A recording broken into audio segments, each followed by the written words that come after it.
Hey hi guys, இந்த வீடியோவில் இப்போ ரீசெண்டாக தமிழ் டப்பிங்கில் ரிலீஸ் ஆன ரிசரக்டட் விக்டிம் அப்படின்ற கொரியன் படத்தோடைய ரிவ்யூ தான் பார்க்க போகிறோம். இந்த படத்தோடைய ஒன்லைன் என்னென்னு பார்த்தீங்கன்னா, இந்த படத்தோடைய ஹீரோ ஒரு வக்கீல். அவரோட அம்மா 7 வருஷத்துக்கு முன்னாடி கொலை செய்யப்பட்டு இறந்து போயிருப்பாங்க.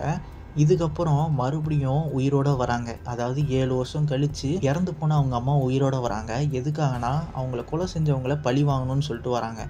இப்போது இதுக்கப்புறம் அவங்கள கொலை செஞ்சது யார், அவங்கள பழி வாங்கினாங்களா இல்லையா அப்படின்ற சுவாரஸ்யமான அடுத்தடுத்து ட்விஸ்டோட கலந்த ஒரு ஸ்டோரி தான் இந்த படத்துடைய கதை. அண்ட் இந்த படம் மெயினாகவே இன்வெஸ்டிகேஷன் த்ரில்லராகவே கொண்டு போகும். ஸ்டார்டிங் சீன்லேருந்து எண்டிங் வரைக்கும் பரபரப்புலேயே வச்சுருப்பாங்க. இந்த படத்தில் அடுத்தடுத்து என்ன ட்விஸ்ட்டு வரப்போகுது அப்படின்ற அளவுக்கு நமக்கு எதிர்பார்ப்பை கிளப்பி விட்ருவாங்கன்னே சொல்லணும்.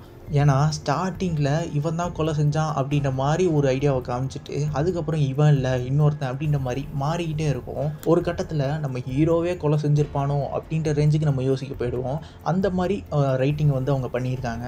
இந்த படம் ஃபுல்லாகவே 2 சைட் ஆஃப் இன்வெஸ்டிகேஷன் போயிட்டே இருக்கும். ஒரு பக்கம் நம்ம ஹீரோ உண்மையிலே யார் கொன்னா அப்படின்னு சொல்லி அவன் இன்வெஸ்டிகேட் பண்ணிகிட்டு இருப்பான்.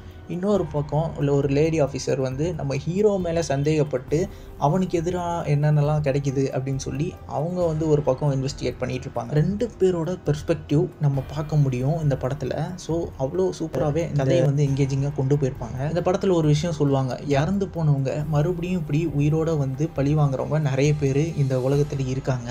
ஸோ அவங்களுக்கு தான் ரிசரக்டட் விக்டிம்னு சொல்லி ஒரு பேர் இருக்குது அப்படின்னு சொல்லி இந்த படத்தில் ஒரு விஷயத்த சொல்லியிருந்தாங்க.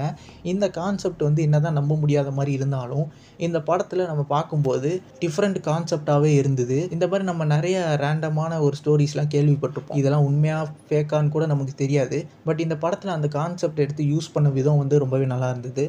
படத்தோடைய ரன் டைமுமே 1 hour 30 minutesலேயே முடிச்சிட்டாங்க. அந்த கதைக்கு எவ்வளோ தேவையோ அந்த அளவுக்கு சுருக்கமாக அவங்க முடிச்சிட்டாங்கன்னே சொல்லணும். அண்ட் நிறைய ட்விஸ்ட் அண்ட் டர்ன்ஸோடு இந்த படத்தை அவங்க ப்ரெசென்ட் பண்ணியிருக்காங்க. உங்களுக்கு ஒரு இன்வெஸ்டிகேஷன் த்ரில்லர் மூவி பிடிக்கும் அப்படின்னா இந்த படத்தை மிஸ் பண்ணாமல் பாருங்கள். ஏன்னா இப்போ தான் அவங்க தமிழ் டப்பிங்லேயே ரிலீஸ் பண்ணியிருக்காங்க. ஸோ இது ஒரு ஒர்த்தான மூவியாக இருக்கும். அண்டு லாஸ்ட்டாக ஒரு அம்மா பையன் அந்த எமோஷ்னலையும் நல்லாவே கனெக்ட் பண்ணியிருந்தாங்க நமக்குள்ளே. இந்த படத்தை பார்த்து முடிக்கும்போது ஒரு சாட்டிஸ்ஃபேக்ஷன் இருக்கும் நமக்கே.